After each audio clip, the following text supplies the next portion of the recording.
Retour à une actualité infiniment plus souriante avec le triomphe de Miguel Indurain, entré aujourd'hui dans le carré d'as du Tour de France, celui des quintuples vainqueurs de la course cycliste la plus prestigieuse au monde. Avec Jacques Cardoz, un rapide rappel des 5 glorieuses de Miguel Ange, comme le surnomme Arlette Chabot. Ce pourrait être la même image, mais cela fait bien 5 ans qu'il se joue des Tours de France.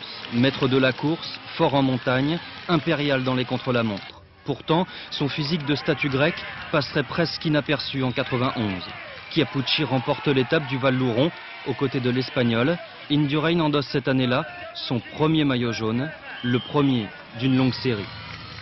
Illustration de sa suprématie l'année suivante. Il rattrape Fignon, parti 6 minutes plus tôt dans le contre-la-montre du Luxembourg. Il termine à 55 km/h de moyenne. Désormais, il y a Indurain et les autres.